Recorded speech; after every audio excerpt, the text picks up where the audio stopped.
Hello guys and welcome to my channel. It's your girl Mac Cox here with MA Couture Crafting, and oh my goodness, this is probably going to be the longest intro ever. I'll put a timestamp in here so that you can jump forward if you don't have time to be listening to what I'm going to tell you. But I think I'm going to drop some gems in this intro, so just bear with me and my giddiness because I cannot believe that I am a beginning quilter and I pulled this guy off. Like I can't believe it. Is it perfect? No, it's not. Is it giftable? I probably could. I could gift this. There's so much that I want to tell you guys. My notes are here, so I'm going to have to be jumping back and forth because, again, there's a lot that I want to tell you about this bag. Is it possible to make this bag as a beginning quilter?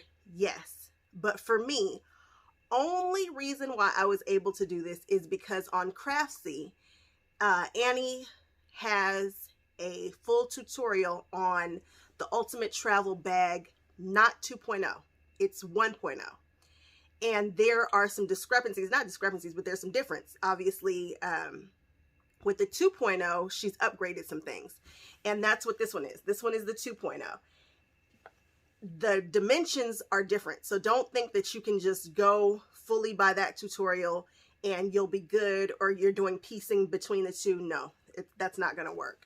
And I hate that she does not have a full tutorial. Maybe it's coming because this bag is beyond popular. Like everybody who does ByAnnie knows this bag and has probably tried this bag at some point or has it on their list of things to try or has it sitting around because everybody knows about the Ultimate Travel Bag. It's just, I can't believe I made this.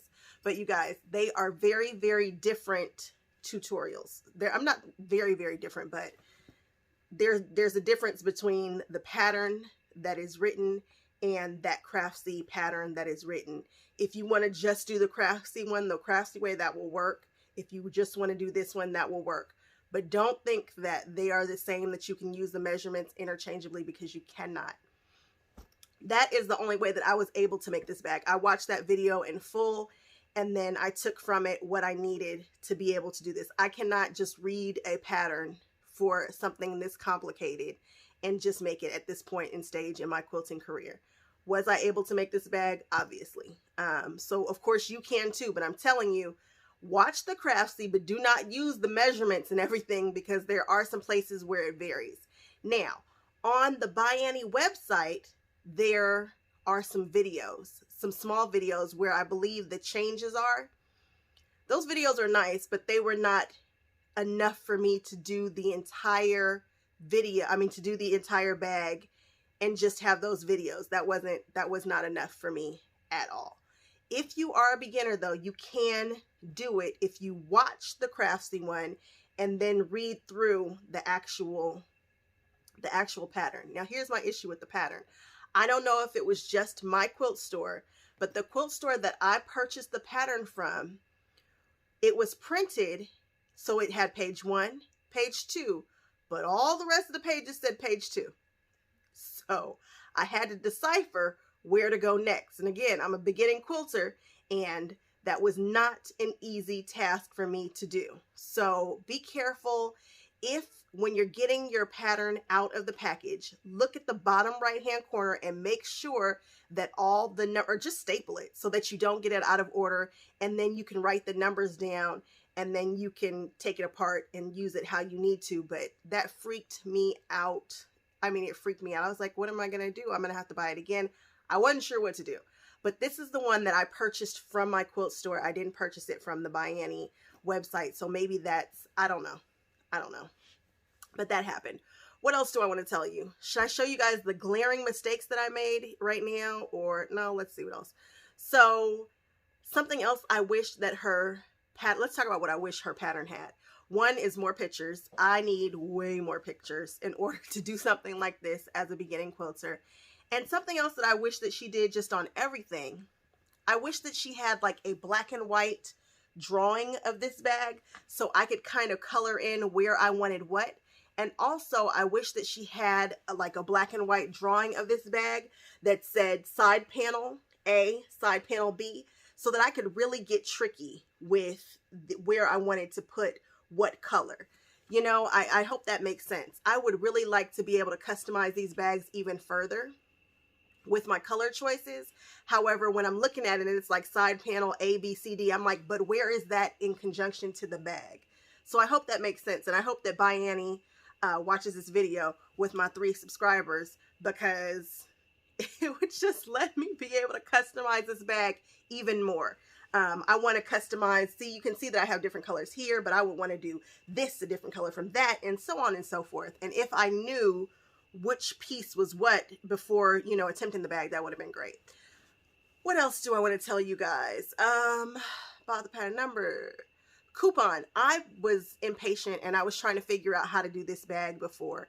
And I purchased the add-on videos for $5, and the add-on videos come with the coupon code in the pattern. So I would have gotten that and I could have saved $5. Something else that I'm really happy that I did was I worked my way up to this bag. And even though I'm a beginner, I am really, really, really happy that I made that. Have no idea what those bags are called. One of them is a Call Me bag. What's that other bag called that I made? Easy Does It? I might be making up stuff. Go to my videos and see. I think I did 3 ByAnnie projects, 2 or 3 before I did this. For sure, that I think it's whatever that bag is. It's a little purple bag with Tula pink on it. That was a great one to test before constructing this bag. A lot of the same things are, a lot of the techniques translate really well. I definitely suggest watching all of the zippers. If you are a beginning quilter and you really want to make this, definitely watch her whole zipper series, because I feel so comfortable with zippers right now. I even bought some other random zippers, although ByAnnie is right. She talks about how her zippers are bigger. And of course, I want them bigger because I want to customize the pulls. I want you to be able to see the pull. So if I do a lime green pull, I want you to see it, and they're bigger and you can see them. I really want to change out. If I were doing this bag again, I would probably do 2 different colors of teeth for the zippers, because that's who I am with a different zipper pull. Because again, I really want to play with color with bags like this. And now that I've made it, I can certainly customize it further to my needs and my liking. Another glaring error that I made, this back panel is on just as upside down as it can be. And she clearly says, mark at the top. And I was like, I don't need to mark at the top. It's clear. They're lemurs. They're either upside down or not. Yeah, I sewed it in upside down because I didn't mark the top. Listen to her and trust the pattern. I also went rogue and nobody told me to do that. And that's why, that's why the panel is upside down. And I had to undo something that was just stupid. I just needed to trust the pattern. Something else I wish that I had done was so in her pattern, she has her straps covered. I originally saw this bag done by Tula Pink, and I knew there was only one way I was going to get it, and I wanted that bag more than I wanted my next breath of air.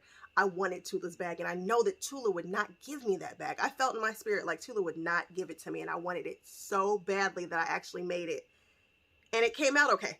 And she does not have anything covering her straps. I'll put a picture of her bag right here. She doesn't have anything covering her straps, and I thought, well, that's great. When I started to construct it, I was like, whoa, that is neon. And I mean, it was too much neon even for my eyes in this area. So I was like, well, what can I do? I want to see the neon, but I don't want to cover the straps in fabric. When I went rogue there, that created some issues. I should have made the straps longer, because when you cover the strap, there's some fabric that hangs off that allows you to catch it in the seams more easily without adding bulk. You live and you learn. And now I know if I were to make this bag again, even though it's going to add bulk, I think my sewing machine can handle it. And I should have made them longer, because I did not catch these puppies in the seams all the way on all the sides. Not at all. Probably the thing that I'm most proud of with this bag is this zipper section right here. I used 12 weight cotton so that this area here shows up like none other. I don't know if you can see it in the camera, but that's some thick, thick, thick thread, and you were really able to see the quilting. And I love that I changed the colors of this zipper panel. Like, I want to do this bag. Initially, I was like, dang, that was a lot of work. I don't want to give it away, but I'd like to do this bag a few more times in a few different colorways, because it's just an exciting, and it's such a cool feeling having completed a freaking carry-on bag. Like, this is a big bag, and I'm amazed that I was able to do this bag, and it looks like a bag. It functions. It's finished on the inside. It has mesh pockets, and I chose to do mesh on one side and then the zipper on the other, and it totally looks right. I just, man, kudos to ByAnnie for her well-written, you know, her well-constructed patterns, because this is just amazing. She's got a gift, and I'm kind of addicted to her stuff now. So, and especially if you see other people who are doing them and how they're doing them, and they're really inspiring. So again, guys, if you would like to see, let me see, did I get everything? Is it giftable? Yes. Straps. Oh, something else you might want to do if you feel like you want to kind of do your own thing. I might have done the back panel first and then done the front panel. So if you make any mistakes, you do it on the back. The only mistake that I really made, though, was that I sewed it in upside down. As far as that's concerned, that just wasn't smart. I'm sure you guys won't do that because, again, it's me, and you guys have met me before. Yeah, you get what you get. We talked about her color coding the panel, which will make me happy. Don't try to use the Pellon. I don't think it's going to make the bag heavier and probably a little way more stiff. And for this, you kind of want to be able to throw this bag around. My upper shoulders and back was hurting. I was like, what is going on? That's because I had to wrangle this bag. And you will have to kind of, you know, fight with it and move it and try to control it. And that other Pellon that's not ByAnnie's Soft and Stable, I think that it would have given me some issues that I didn't need to have. So I used Soft and Stable, and I'm really happy that I did that. The coupon, don't use Pellon. Different measurements, we talked about that. Add on video, weren't enough for me. I didn't have enough pictures, I didn't think. All right, guys, I think that is it. If you guys are going to try this bag, please let me know. Let me know you're going to try the bag. I just, oh, I can't believe it. I am ready to go on all the overnight. Oh, the pandemic, I forgot. I want to go to Vegas so bad. I can just feel it, because simply I want to use this bag, and there's a quilt store in Vegas that I want to check out. All right, guys, thank you so much for watching this. Please like, comment for sure, and subscribe, and I will see you guys on the next one. Bye-bye.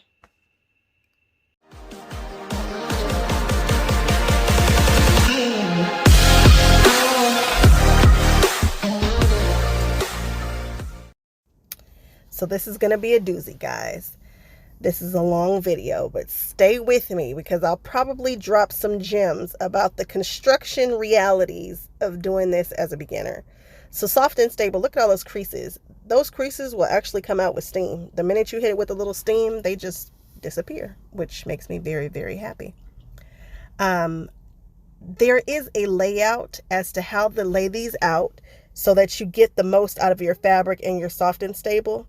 It didn't work for me. And one of the reasons why it probably didn't work is because I'm using a bunch of different colors of fabric. If I was just using like a main fabric and one coordinating fabric, I might not have had the issues. But I was able to do the entire project with one bag, but I wasn't able to cut it and lay it out the way that they say to, and then just quilt it. But again, I used a bunch of different colors. So this is me cutting down the smaller pieces and trying to figure out which does what. And I still didn't do it exactly the way that I originally planned, but I'm really happy with the end results. So I'm working with this as my lining fabric, and I'm really happy that I stayed with one lining fabric throughout the entire project. It really kept it nice and consistent and easy to look at. You know, there was places for my eyes to rest, even though I have a ton of color on this bag. So this is me cutting out some more of the fabric per the instructions. Nothing special, but the cutting of this project took, I think I did one day of just cutting.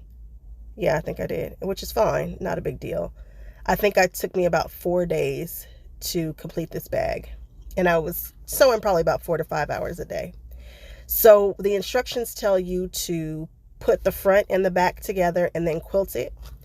I made sure that everything was just a smidgen bigger. They already have an allowance for a larger, so that when you cut it down, it's clean cuts. I'm using that quilting bar for the first time. I don't like it. My stuff came out a touch wavy. See, look at the bottom. Right here, you see that it's wavy. No, don't love it. I'd rather just mark it and sew on the line. Not my gift. Or you can give this panel to a quilter and just have a quilter quilt one huge piece and then just cut your pieces from that huge quilted piece, which is something else that ByAnnie talks about.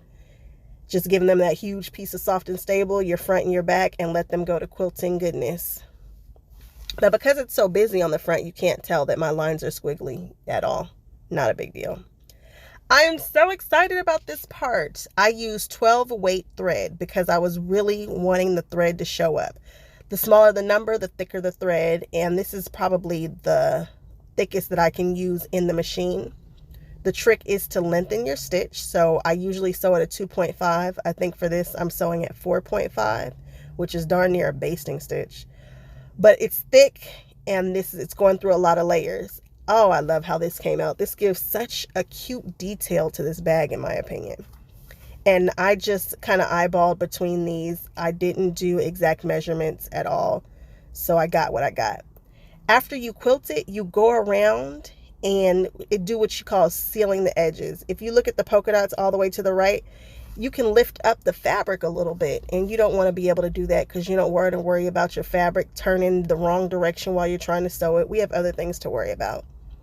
And you see I'm using my walking foot. I've switched over to my walking foot. I don't love my walking foot in the sense that you really can't get a 1/4 inch if you line it up all the way to the right. The needle doesn't move over far enough, and that just, my feet for this project just weren't right. But I was able to make it through, but I'm not pleased with the feet on my sewing machine. So I bought one of those sets with like 50 feet. So maybe I'll get some new feet that I really like. And now I am cutting this box because of course I'm getting stuff, right, all the time. And this is ByAnnie's her, what do you call those? Hardware, the hardware. And look at how cute they come. They come in that little black box, which is cute. And you get 2 in each box of everything. I only needed 1 of those belt buckle looking things, and then I needed the other 2. In the ByAnnie pattern, you cover these with fabric. The fabric, I didn't want to. The example of this bag that I saw didn't cover these with fabric. I wanted the lime green to show. I mean, it's already there for you. So I took that lighter to kind of seal the edges, kind of like you do a ribbon. And it worked a little bit. It didn't work 100%, but a little bit. And I'm threading it through. And you make sure that the bump is toward you. And you just feed it through regularly. And then you are going to sew the end of that strap down. So I bought a couple of different colors of thread. Now, looking at this, you can clearly tell which one I should use. But I couldn't tell as clearly as I can see right here. I love that I use that lime green thread because you cannot see that thread at all, which means if my top stitching is a little wonky, which I'm 100% sure that it is somewhere, can't see it. And I appreciate that so much. So now I'm just tinkering with it. There are no exact measurements for this here. I probably could have pulled it out a little bit more. Because that hardware is there and because the strapping is so thick and it doesn't move great, I had to kind of wrangle with it a little bit. I struggled. I wouldn't say, I kind of struggled with how far to come down without actually hitting the belt buckle and trying to make the lines as straight as possible and not have anything hitting something and being in the way. I love this sewing machine, but I can see the difference between people who have that Bernina. That they have a foot on the Bernina, plus the Bernina you can engage dual action, which is the same thing as a walking foot, without having to switch out the whole shank and all that, blah, blah, blah. So I see the difference in having a better machine. I do, even though this machine totally let me do this project, but I understand the importance of feet and what they can do and how much easier they can make your project. So now we're just going around a couple of times, and I wanted to be sure that this part was strong. And then they have you go at an angle. It was not super straight. I needed to mark it because I couldn't see the lines. So the next time I do it, I mark it and I get much better results. Not super duper worried about it because you can't see it. It's in the back, which is fine. So then you pull it through the top, and then you add a swivel hook over here. Easy to do. And then you go on ahead and pull it through and do the same thing that I just did for that buckle. Now for these side straps, when you use the ByAnnie pattern, it has you cover these in fabric. And the fabric has some overhang, and you don't see the strapping at all, so you don't have to worry about catching these straps in the seams. I realized that around this time, so I decided to cut these longer. What I should have done was cut them longer, extremely longer, like way longer. Even though it adds bulk in the seam, my machine could have handled it and I would not have missed the catching it. I missed catching these in the seams a couple of places because I just didn't know any better. When you have fabric, you have like this overhang, so that way the strapping is stitched to the fabric, so you don't have to worry about the strength or the strapping sliding up and down. It's not going to move. But you do have to worry about catching it in the seams so that it's finished, and I struggled there. So that's one of the areas where you really want to, if you're doing it this way, cut these way longer than they're supposed to be. And make sure you catch them in the seams, because I did not catch them in the seams everywhere I was supposed to at all. But hey, you live and you learn. So here I'm cutting them again. So I cut those apart. I took the hardware off and I put in some new ones, and I still didn't cut it longer. I should have cut it way longer. Now I'm getting ready to cut another one of the coordinating fabrics, because actually this is the binding fabrics, because I wanted to get fancy. In hindsight, the binding fabric, if you want a more clean look, a cleaner look, do not do something where the thread cannot blend in. If I use gray thread, that's about as close as I'm going to get to this looking like a shadow or it blending into the fabrics. If I had done a black binding, a purple binding, and found thread, every time I had to top stitch, it would have just melted in. It wouldn't have been a big deal. However, on my top stitching, you can clearly see it, because you're either seeing the black on the white or the white on the black. I think I used gray thread, but it's very noticeable. Whereas if I had chosen a solid fabric here, we wouldn't have had that issue. One of the things I wish ByAnnie Patterns did was label what goes where. Like, if you're going to use this fabric, this is where you're going to see it. So that way you can pick your colors a little more thoughtfully. This is me making the bias binding. I just cut a square in half and then sewed two of the ends together, right sides together. And then you just start cutting your strips from there when you see this parallelogram. There are so many different ways to cut bias binding. This is just my preferred method, and hers too.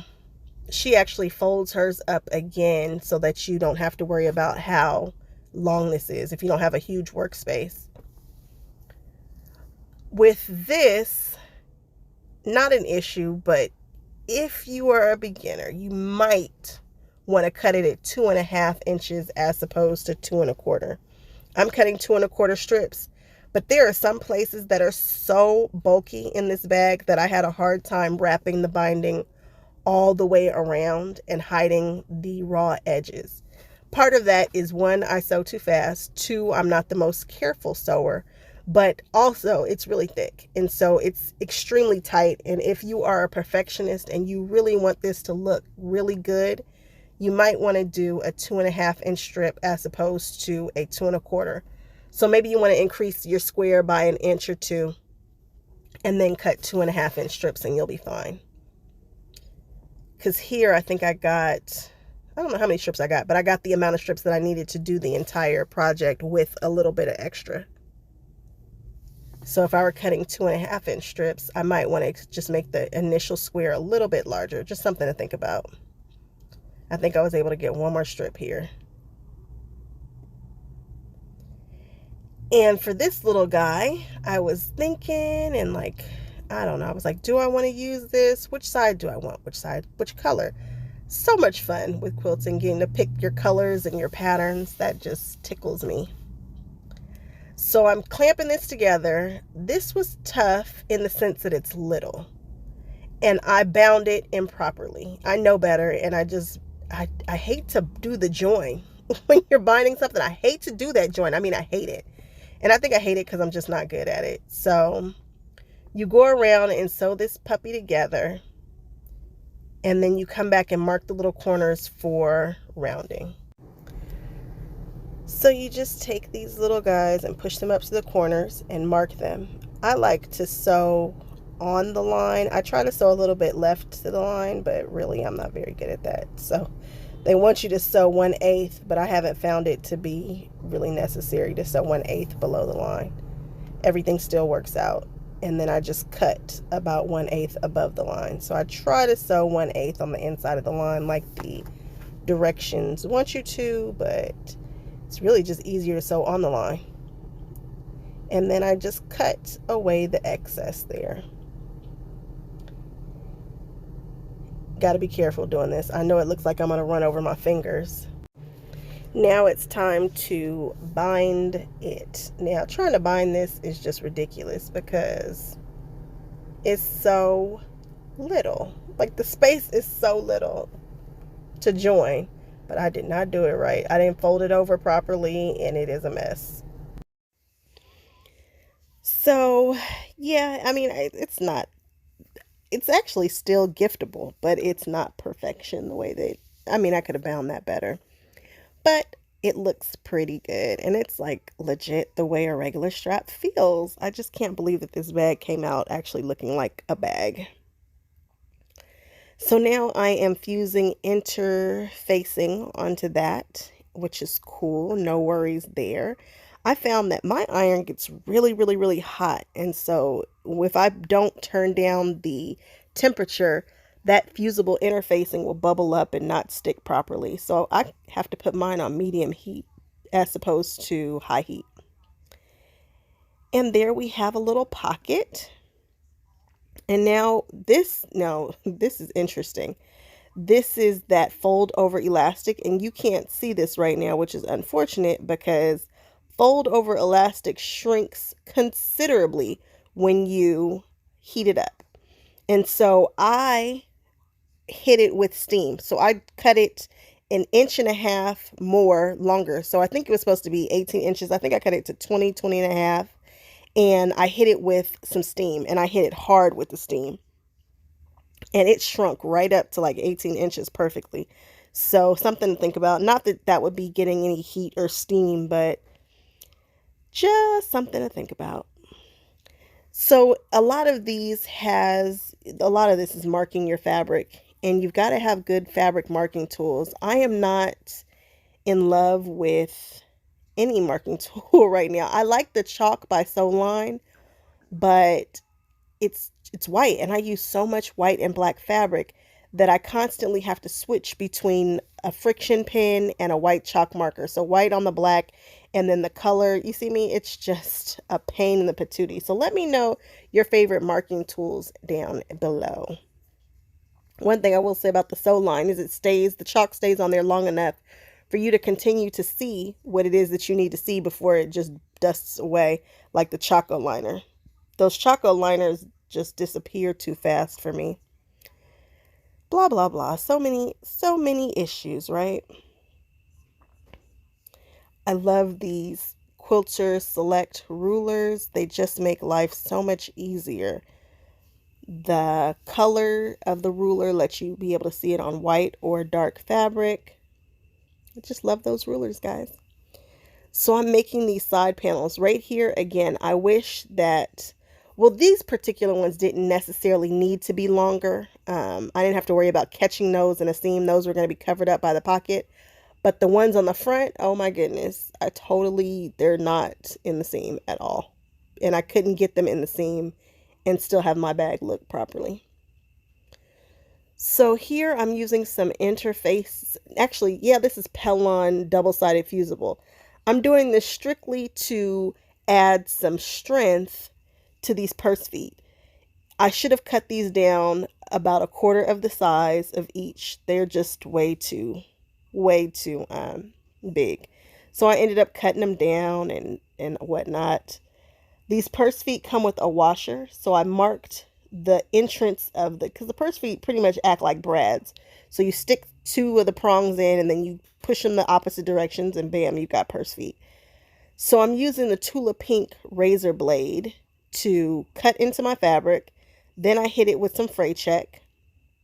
Now I'm opening up the prongs. They're kind of stiff at first before you wiggle them around a little bit, which is not a big deal.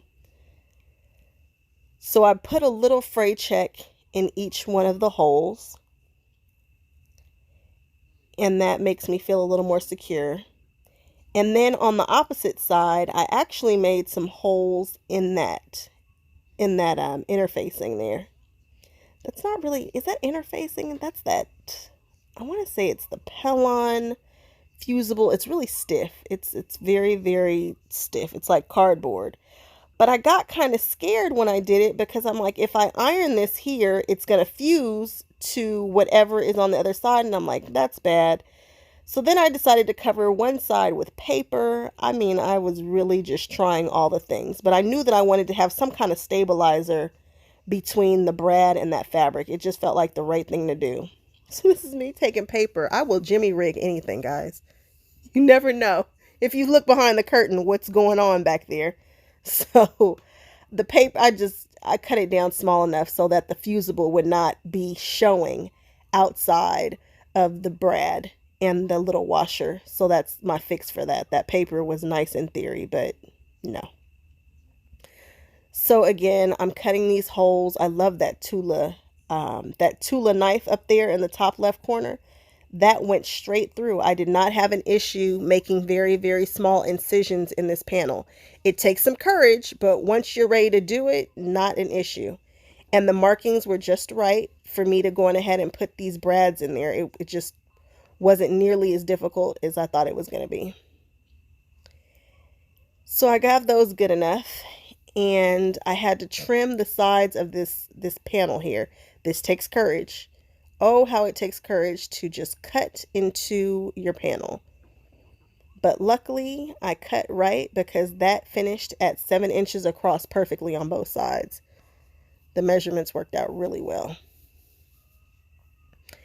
Nobody told me to bind this. I thought that the ByAnnie pattern had a mistake. No, I'm the mistake. Do not bind this at this time. This is not what's supposed to be happening, but I couldn't find it, blah, blah, blah.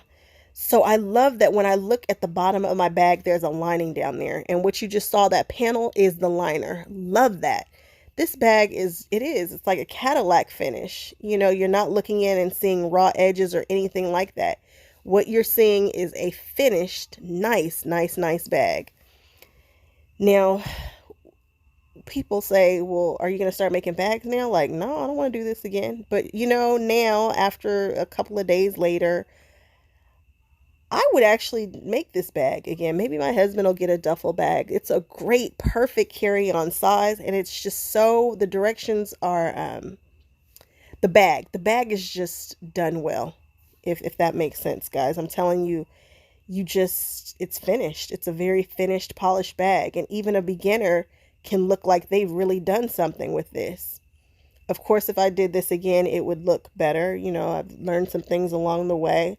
A lot of it really was just about the feet that I was using to do my putting together of the bag. That's the issue for me. That's one of the bigger issues. So you sew those down and then flip them up. And these are very sturdy pockets.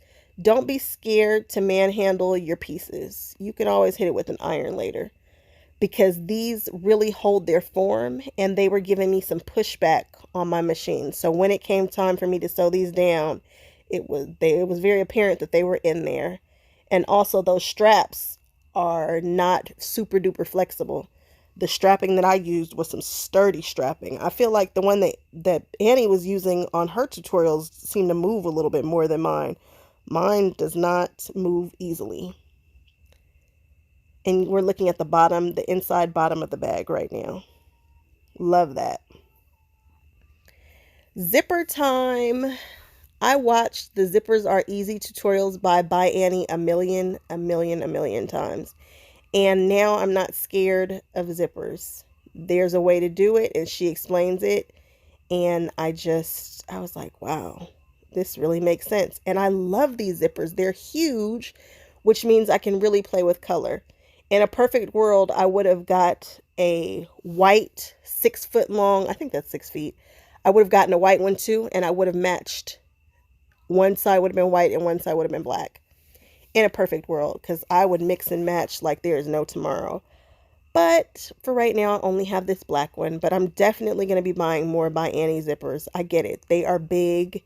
And I do see the difference when I'm in the stores and then I see those little tiny zippers. And I do feel like those are dress zippers with the itty bitty zipper pull. I want a big, fat, chunky. You can see it for all my bags. Now for clothes, maybe not. But then maybe so. Who knows? But her directions for installing zippers really makes you comfortable once you get it. This part here is scary as I don't know what. And for whatever reason, my measurements didn't come out. Now, they're supposed to be 6 inches from each side, and I must have used the wrong side of this Creative Grids ruler. I did wrong here, because you'll see, well, you won't see it, but when I cut this away, it's not perfect. And this is when I was like, oh, this is where I messed up my bag. Like, my bag is not going to look like a bag. It's not going to have a proper shape. It's going to be funky. No, this was forgiving enough so that it wasn't funky, but for whatever reason, the math just did not give me 13, I think it's like 13 and a half inches from post to post. I don't know what happened, but whatever it was, I found the courage to cut this stuff away. And yeah, I tried it. If I were doing this again, I'd probably do this part with scissors. I'm not doing this with a rotary cutter. I'll tell you that for sure. I'm not doing this with a rotary cutter again, because I feel like I clipped off and rounded corners that should have been a little bit more sharp. And for this, I really should have, actually, maybe I should have marked 1/8 of an inch inside of the line and sewed on that, because I think that would have made a difference. So if you look at the bottom part of the left of the white polka dots, the white one, where my hand is, it's just not a nice angle. I would have done this with scissors. This was a swing and a miss here. It still came out perfectly, which is how I know that this is forgiving. But yeah, it was a little funky. And it takes some courage to cut into your panel, I tell you. But have courage, have patience, and be kind to yourself. But boy, that quilting just makes me want to sing. I think it looks so cool to have that super thick thread to accent those polka dots like that. I just am too thrilled. Now here we go. You're going to make like a big tube, a big circle. I like this binding part right here. It just, again, Cadillac finish. It's in the details. When you push this up and it's all flat and doesn't have the bulk, boy, you're like, she is on to something. Love that detail on the inside. That's my favorite. That might be my favorite detail. Clip your strands as you go so that you are not doing a bunch of clipping at the end of this project. It can be daunting to have to give your project a haircut at the end. So try to do your clipping as you go. I couldn't make up my mind if I just wanted to leave the neon straps without the ribbon. So the original bag that I saw did not have any ribbon, but in person, when I tell you that strap is neon, I mean, it could really hurt your eyes if you stare at it too long. So after asking my mom, she was like, yep, put the ribbon on. I was like, okay, lady. So I measured 1/4 inch from each side. Then I grabbed a friction pin and I marked it down the side. Now I didn't mark one continuous line. I just marked several lines so that I could just kind of stay between. I don't know what the length of that ribbon is. I know that the strapping is 1.5 inches. And so I thought it was 1/4 inch on each side, but no, I think I was a little off with my math there. So I chose to use a glue stick, and that's that sew line glue stick that I use for English paper piecing and other stuff. I love that I have that glue stick sitting in my little sewing pad. I glued it down first so that it wouldn't be doing all that moving and shaking on me. And you kind of got to move quick and apply some pressure, but it works. Then I went ahead and sewed down the side and attached it, and it worked. For the most part, it's pretty straight. You can't tell, You know, it's not the exactly straight, but it's pretty darn close. I wish that I had used a different color thread in the bobbin for that. I used black on top and I should have used that neon on the back, because when you flip over that strap, or when you're just kind of looking at it, you can see a black shadow for my top stitching. So here we go. Now, is this where I wasn't paying attention? The front, I made sure that the top was the top and the bottom was the bottom, but that back panel, totally upside down. See it just as upside down as it can be. Did not realize. And she clearly tells you to mark which side is the top. And when she said it, I was like, oh, I don't need to do that. Yes, I did, because I sewed the panel in upside down. What would happen if you just listened to the people who do this? So now I am just marking where the top stitching is going to go, where the straps need to overlap that pocket. So that's the trolley sleeve and the pocket, because I'm working on the back panel right now. I am marking this with a friction pin so that I can be sure to get this straight. Yeah, when I mark, I have much better luck with getting this straight. So I definitely advise you mark this, because this is going to be seen. This is on the back panel. I mean, it's out there. I think I used the neon thread. I did use the neon thread for this part, so that way you can't really see what's going on with this top stitching. But again, I wish that I had used this top stitching in the bobbin too. So this is the back pocket. I could not figure out why I needed to cut two pieces if this was just going to be on the inside of the bag. However, when you open it up, like, that's the difference between this bag and other bags. This one here, really, it's finished. You know, when you open this, the zipper, when you see finished sides, you don't see unfinished sides. I mean, you see the quilting on that bag. So I guess you could technically quilt another panel so that you don't see that. But I love that when you're looking at the other side of the zipper, it's finished. It's not the opposite side of the fabric. I'm like, wow.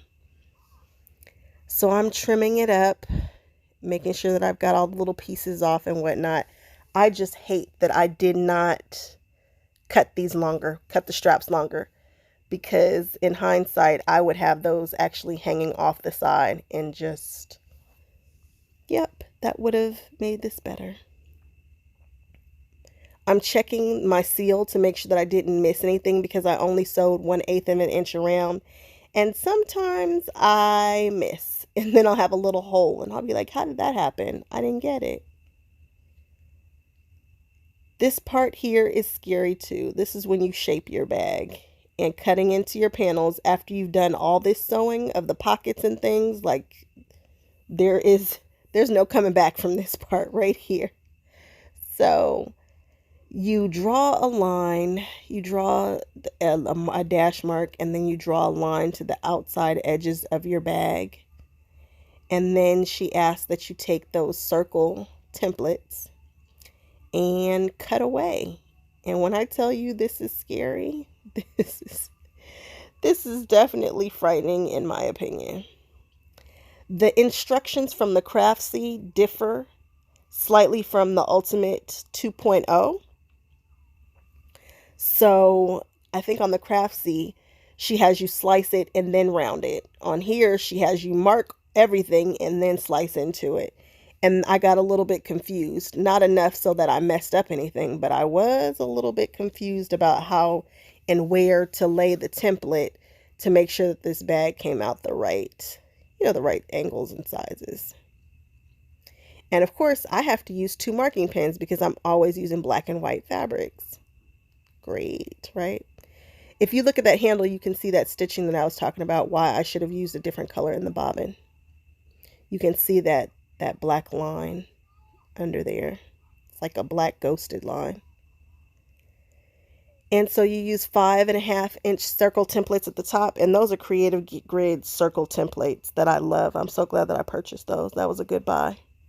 especially if I'm going to keep making ByAnnie anything, because she always wants you to round off a corner because she finds that square finishes are just more difficult than a rounded finish. So first I did end up chopping off that at an angle, and then I go back with the circle template and cut around it. And that worked out well for me. Now, I don't know if it's perfect or if it was right, but the bag looked like the bag after I finished. It all worked out really well. But this was definitely the most frightening. No, I don't know that zipper part. No, this is probably the most frightening when you have to cut into your bag and do the shape. But the measurement, she tells you what to do. She has you sew on the inside of that angle so that it's all sealed up. So you're not just opening up all your fabric and your batting and stuff after you've been sewn it down. And there we are. I was just checking to see if they were the same. They were marked the same, and they are. If you look at those corners, they're not perfectly round, but it'll work. Make sure you pin these straps out of the way before you put both of your bags together, because you do not want to sew the strap closed. Now I'm just finding center. For the top center, I folded it in half and then put a pin in the center there, a big pin, one that I could truly see. And now you line them up and wonder clip like there's no tomorrow. You just want to make sure that the flat side of the wonder clip is where it's going to be sitting on your machine. You do not want to put 50 wonder clips on here and it be incorrect. So I did like the top, then I did the bottom, and then I went back to ease around those curves. And I use a magnetic guard for this. I think, yeah, that works. I wish that I had, I don't know, some better feet, because trying to do an eighth from the corner of this was weird. But you just sew down and go around the corners and seal that sucker up, and then they'll be connected. So now I'm just checking to make sure that I got that there are no holes. We don't want any holes in there. Look at that. I was so excited at this point. I'm like, this looks like a bag. You want to make sure you open up that so that when you sew it, you have a hole to turn it inside out. You don't want to be trying to figure out how you're going to open it. But you do the same thing with that back panel. After you bind this, binding is difficult. It's a lot of bulk. You're going through a ton of layers. My machine just wants to be jumping all around, and it doesn't want to sew straight when you're sewing this many layers together. It just was a pain in the patootie. My stiletto did work out great. It was helping me to pull that fabric over in place, but I was stitching all over the place. I must say my binding is just not as nice as I would like it to be. I mean, it looks okay there. I mean, you get it. I've got everything covered, nothing showing, but it's just not a straight top stitch. It's nowhere near straight. It's a wonky top stitch, which is why I say you might want to do your bindings with a solid. So you find center again and then start walking your way around the outside with your wonder clips. So I found center, then I switched to the back, and we'll find center there, and then just ease your way around the sides. And that's what it looks like before I start sewing. You want to make sure you put the flat part against the sewing bed of your machine. And this is me turning the bag after, oh no, it's not, because the binding isn't on. There we go. Oh, nope. I am turning the binding. So after you sew it down, and I did the join where you, how did I join this? I did the tuck join. This is the inside of the bag after all. Not, those joinings are just a pain in the butt. So after all this is done and you look at it and admire it, I left the plastic on. I don't know why. That's a stabilizer that I bought off of ByAnnie's website. It's made the perfect size for your 2.0 bag. And then I had to reach in and birth the baby, as they say. Just turn it inside out. Birth the baby. I don't know who I heard say that. My neck and my shoulders were sore and I couldn't figure out why. And I think it's because I turned this a few times. And I think all of this wrangling of trying to sew that binding on just made me sore, because my neck and the top of my shoulders were sore. And I think this is why. Look at that when you look down at the bottom of that bag. Isn't that cool? I love that panel down there. It's just such a nice touch. I ironed my stuff to get it to be formed a little bit better, and I rolled those seams, and sure enough, the bag was born. I ordered a bunch of ribbon. This ribbon is expensive, and I'm using the ribbon as pulls. She actually asked that you cut it with fabric, and then sew a tube and turn it and all that.